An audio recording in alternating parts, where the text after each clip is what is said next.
طوبى لمن حفظ الكتاب بصدره فبدا وضيئا كالنجوم تألقا وتمثل القرآن في أخلاقه وفعاله فيه الفؤاد تعلقا وتلاه في جنح الدجى متدبرا والدمع من بين الجفون ترقرقا هذه صفات الحافظين كتابه حقا فكن بصفاتهم متخلقا. السلام علیکم ورحمۃ اللہ وبرکاتہ. بسم اللہ الرحمن الرحیم. الحمد للہ والصلاة والسلام علی رسول اللہ محمد ابن عبد اللہ وعلی آلہ وصحبہ ومن والاہ. اما بعد، رب اشرح لی صدری ویسر لی امری واحلل عقدۃ من لسانی یفقہ قولی. شروع کرتی ہوں اللہ کے نام سے جو بڑا مہربان نہایت رحم کرنے والا ہے. انشاءاللہ آج کے یہ 11واں درس میں سورۃ الماعون کی تلاوت اور اس کی ترجمہ سماعت فرمائیں گے. تو شروع کرتے ہیں. اعوذ باللہ من الشیطان الرجیم. بسم اللہ الرحمن الرحیم. ارأیت الذی یکذب بالدین. کلمت ارأیت یہاں شروعات میں حمزۃ قطع ہے. ہم حمزہ کو ظاہر کریں گے اور اسے حلق کے نیچے والے حصے سے ادا کریں گے جو کہ اس پہ زبر ہے تو اس کا دھیان رہے. پھر حرف الراء ہے اور اس پہ زبر ہے. راء کا حکم ہے تفخیم، مطلب ہم راء کو بھاری آواز میں پڑھیں گے. پھر اس کے بعد حمزہ ہے تو ہم حمزہ کو ظاہر کریں گے. آخری میں تا پہ زبر ہے، ہمیں تا کو زبر سے ادا کرنا ہے اور اسے ظاہر کرنا ہے. کلمت الذی یہاں لام پہ تشدید ہے. 2 حرف کے برابر ہم لام کو پڑھیں گے کیونکہ تشدید کی اصلیت 2 حرف ہوتی ہے. جیسا کہ یہاں حرف اللام ہے تو یہ 2 لام ہیں، لام ساکن اور لام متحرک زبر سے. ہمیں تشدید کا خاص دھیان دینا چاہیے کیونکہ اگر ہم اسے صحیح سے ادا نہیں کیے تو گویا کہ ایک حرف نہیں پڑھتے. پھر حرف دال ہے. دال کی ادائیگی زبان کے سر اور اوپر والے دانتوں کے اندرونی کناروں سے ہے. ہم دال کو وہیں سے پڑھیں گے اور اسے ظاہر کریں گے. کلمت یکذب میں یہاں بھی حرف دال پہ تشدید ہے. 2 حرف کے برابر ہمیں دال کو پڑھنا ہے اور تشدید کو ظاہر کرنا ہے. آخر میں با پہ پیش ہے. ہم با کو پیش سے پڑھیں گے لیکن اپنی آواز لمبی نہیں کریں گے تاکہ مد واو نہ ظاہر ہو. کلمت بالدین میں دال پہ تشدید ہے لہذا اس کا دھیان رہے.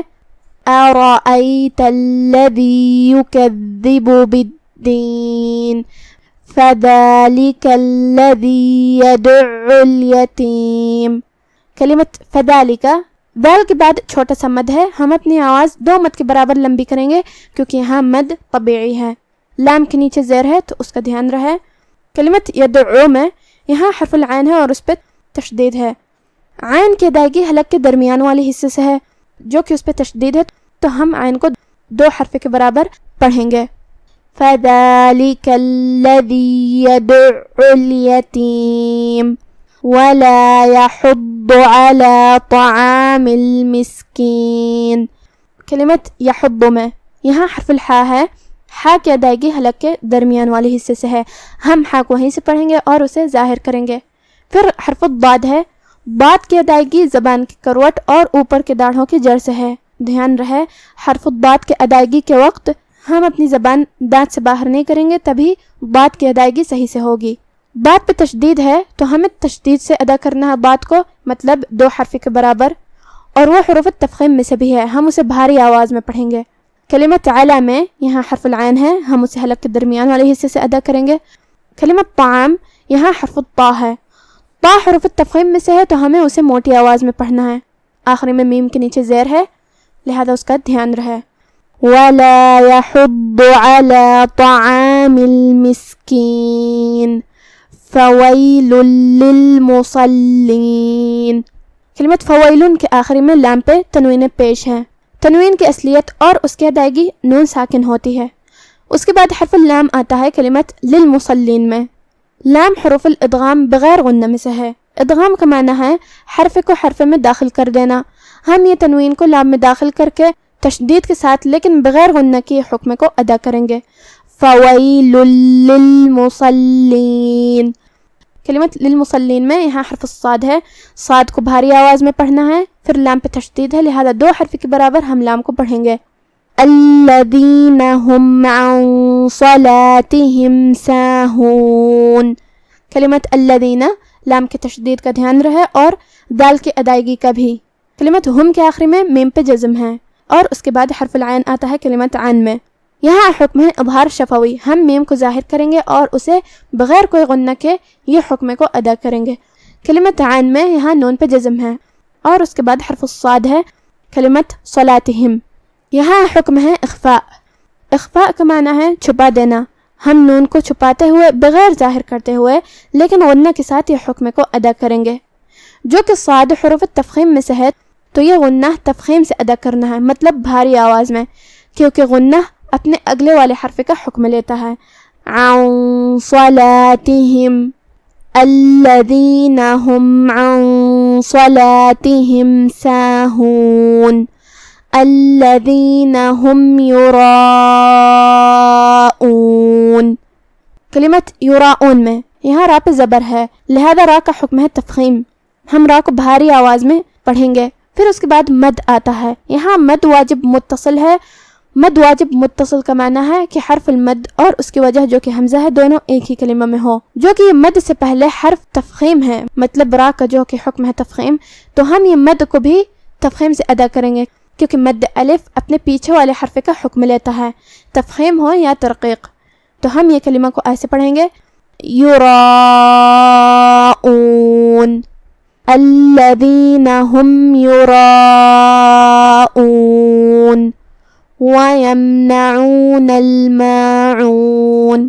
کلمت یمنعون میں یہاں حرف العین ہے، ہم عین کو حلق کے درمیان والے حصے سے ادا کریں گے۔ کلمت الماعون میں بھی یہاں حرف العین ہے، اس کا دھیان رہے۔ آخر میں ہم نون پہ رکیں گے تو اس پہ جزم سے رکیں گے، لہذا نون کو ظاہر کریں گے۔ اب آپ سورۃ الماعون کی تلاوت تجوید کے ساتھ سماعت فرمائیں۔ بسم اللہ الرحمن الرحیم۔ أرأيت الذي يكذب بالدين فذلك الذي يدع اليتيم ولا يحض على طعام المسكين فويل للمصلين الذين هم عن صلاتهم ساهون الذين هم يراءون ويمنعون الماعون۔ کیا تم نے اس شخص کو دیکھا جو روز جزا کو جھٹلاتا ہے؟ یہ وہی بدبخت ہے جو یتیم کو دھکے دیتا ہے اور نادار کو کھانا کھلانے کے لیے لوگوں کو ترغیب نہیں دیتا۔ تو ایسے نمازیوں کی خرابی ہے جو اپنی نماز کی طرف سے غافل رہتے ہیں، جو ریاکاری کرتے ہیں اور جو برتنے کی چیزیں مانگنے پر نہیں دیتے۔ آج کا ہمارا درس یہیں ختم ہوتا ہے۔ وما توفیق الا باللہ، والسلام علیکم ورحمۃ اللہ۔